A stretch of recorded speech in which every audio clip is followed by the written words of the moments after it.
a town that only appears on rainy nights, inspired by real locations. If you think you've heard every horror story out there, you haven't. Subscribe, like, and turn on notifications because tonight we're driving straight into the rain, where an entire town comes back to life, only when the storm begins. The rain fell like a sheet of glass, slicing through the headlights of a black Ford Explorer as it wound its way through the Appalachian backroads of Kentucky. Detective Claire Holt gripped the steering wheel tighter. She'd driven this route dozens of times before, but never in weather like this. Her windshield wipers barely kept up, and every few seconds, lightning illuminated the soaked trees and the faded yellow sign she'd been told about. Welcome to Graves Hollow. The strange thing was, according to the maps and the county records, Graves Hollow didn't exist. Not anymore. It had been wiped off official records after a flood in 1987, when the dam collapse supposedly washed the entire mining town off the face of the earth. No survivors. No remains. Just water, mud, and silence. But the last 3 nights, emergency dispatch had been receiving 911 calls, all traced to that same place. The voices were muffled, frantic. A woman screaming, "Help us, please!" The water's rising again. Then static. Every time. Claire pulled over when her radio hissed with interference. Her partner, Deputy Roy Tanner, leaned forward, squinting through the windshield. "You see that?" he whispered. Through the curtain of rain, faint lights glowed ahead like street lamps flickering in the mist. Houses, an entire town glowing softly in the storm. "This can't be," Claire muttered, stepping out into ankle-deep water. Her boots sank into mud that hadn't been there a second ago. The air smelled of metal and wet earth. She walked down what looked like Main Street old shop fronts, a diner, a church estate. Happily barely visible through the haze. Everything looked frozen in time. Dusty. Yet the lights inside the windows were on. Lightning flashed again, and for a split second, she saw people moving inside the buildings. A man sitting at a bar. A woman rocking a child on a porch. But when she blinked, the silhouettes were gone. Only the sound of rain remained. Roy called out from the edge of the street. "Claire, you might want to see this." He was standing over something half buried in the mud, an old Welcome to Graves Hollow sign, cracked in half, with the year 1911 etched beneath the town's name. Claire knelt to brush off the dirt, but as she did, her hand touched something smooth, a layer of cold glass under the mud. It was the windshield of a car, a sheriff's cruiser. She wiped away the grime and saw a logo nearly identical to their own, but the number painted on the door read Unit 7. Their department hadn't used that numbering since the 1980s. Inside the car, through the fogged glass, 2 shapes sat motionless uniforms rotted, badges barely visible. Her voice trembled. "Roy, this is impossible." He didn't answer. When she turned, Roy was standing completely still, staring across the street. Lightning flashed again, and there, in the middle of the road, stood a woman in a soaked floral dress, her face pale and dripping with rain. She raised one hand slowly, pointing toward the diner. Claire's instincts screamed to run, but something about her eyes wide, pleading, and terrified froze her in place. "Ma'am," Claire called, "are you hurt? Do you need help?" The woman's lips moved, but the sound came through the detective's radio instead. It's happening again. They're coming. Static. Then silence. Roy started walking toward the diner, flashlight trembling in his grip. We just need to check it out. Make sure there's no one in there. But as he stepped up the wooden porch, the light on above the door flickered. Inside, chairs were overturned, tables covered in decades of dust except one. A single cup of coffee sat in the center of it, steam still rising. Roy's radio crackled. "Claire?" But it wasn't Claire's voice that answered. It was a man deep, calm, and hollow. "You shouldn't have come here." Then the lights went out. The storm outside roared louder, drowning everything in white noise. Claire stumbled backward, shouting Roy's name, but her flashlight only showed the empty street, the town now eerily dark, its lights gone as if they'd never been there. And then, through the thunder, came a sound she'd never forget, the echo of sirens. Not theirs. Older, fainter, coming from beneath the ground. End of chapter 1. But when the rain stopped and the sun rose, Graves Hollow was gone again. Only one set of footprints led back to the road, and they weren't Roy's.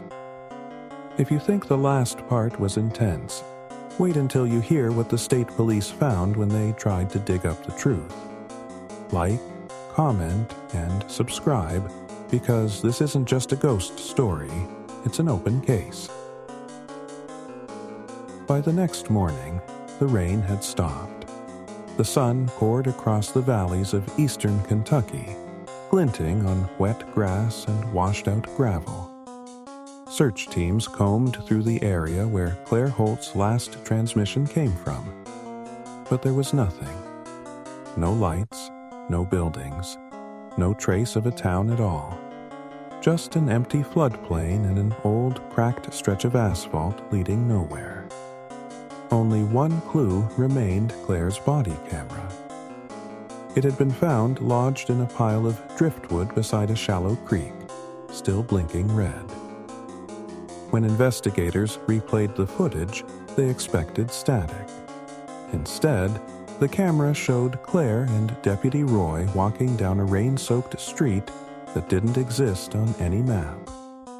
The timestamp was real. The weather matched radar data from the night before, but the town, the diner, the church, the houses, none of it should have been there. The footage ended abruptly when Roy disappeared into the diner. His flashlight beam flickered. The sound of hoot steps echoed, and then total darkness. The final seconds were muffled but unmistakable. A woman's voice whispering, "You shouldn't have come here." The FBI took over within 48 hours. The footage went under federal review, and local officers were silenced by non-disclosure agreements. Claire's partner, Roy Tanner, was officially listed as missing in action. But Claire's sister, Erin Holt, refused to let it go. She was a journalist based in Lexington, and when she saw her sister's case buried in bureaucratic language, she knew something wasn't right. Using Claire's notes, Erin tracked down the original site of Graves Hollow, or where it was supposed to be. She drove the same winding back roads her sister had taken, stopping where the Welcome to Graves Hollow sign should have been. There was nothing there now. No sign, no mud, no flood damage, just quiet forest and the hum of cicadas. But when she used her phone's GPS, the screen glitched. The location tag flickered between US Route 21B and an unlisted coordinate reading GH Old 037. When she zoomed in, it showed faint grid lines like the layout of a town. Streets, blocks, buildings, a cemetery. She took screenshots before the map reset. The coordinate disappeared. Back in town, Erin visited the county archives.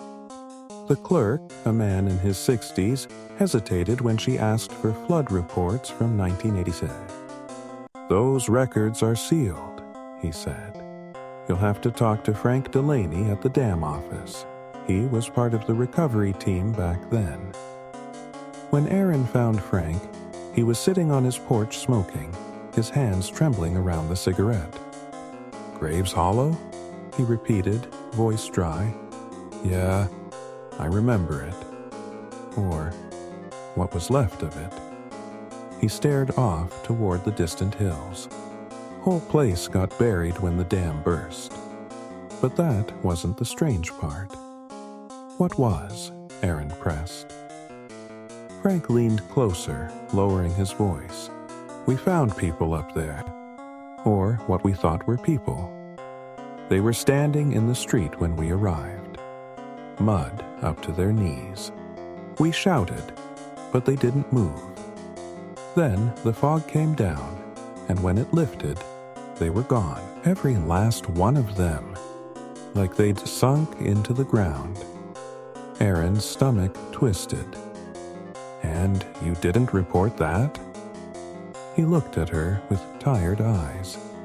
"We did. They told us to forget it. Said the water pressure played tricks on us. But every time it rains heavy enough, the phones light up around here. Folks hear screams from that valley. Sometimes they see lights down there, like the town's still breathing." That night, Erin returned to her motel room and studied her sister's last case files. There was one name circled several times: Henry Malcolm, a hydrologist who'd studied soil patterns around the old dam collapse. She found his contact info and called him immediately. The man answered on the first ring. "Ms. Holt," he said before she even introduced herself. His tone was slow, measured, almost cautious. "I've been expecting this call." Her pulse spiked. "You knew my sister." A pause. "I warned her not to go there." Lightning cracked outside her window. The signal hissed. "Why?" she asked. "What's in Graves Hollow?" For a moment, all she heard was rain tapping against the glass. Then his voice returned, softer, almost a whisper. "It's not about what's in the town," he said. "It's about what's underneath it." The line went dead. Erin froze, staring at her reflection in the dark window.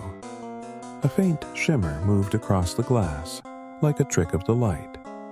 But as the rain began to fall harder, she saw it clearly behind her reflection. Faint streetlights flickering in a misty townscape that shouldn't exist. Her phone buzzed once more.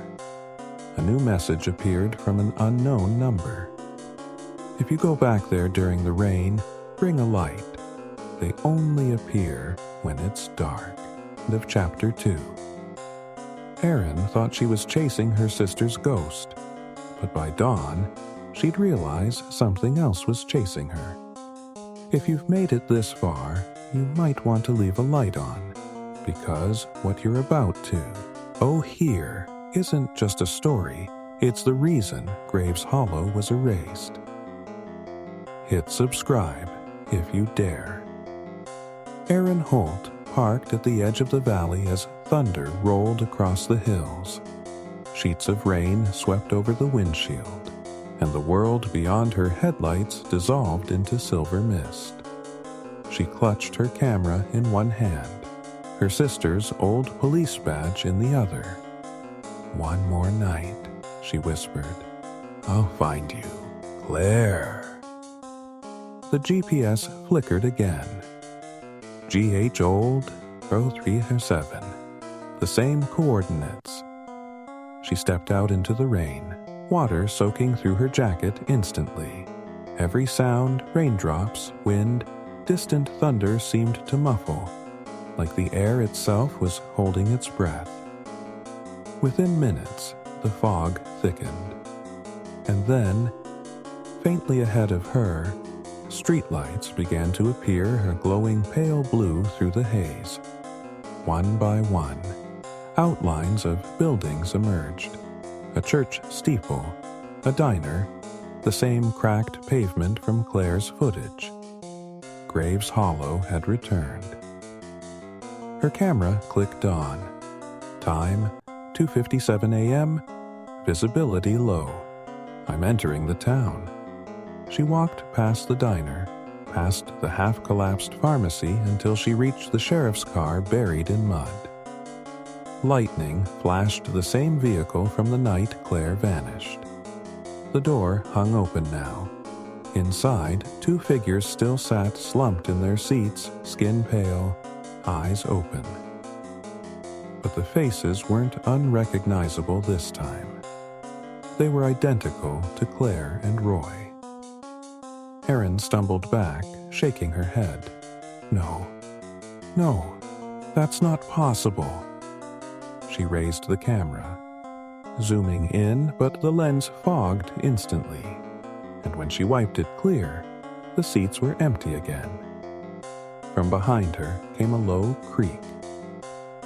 The church bell swayed in the wind, though there was no wind strong enough to move it. The door beneath it hung ajar.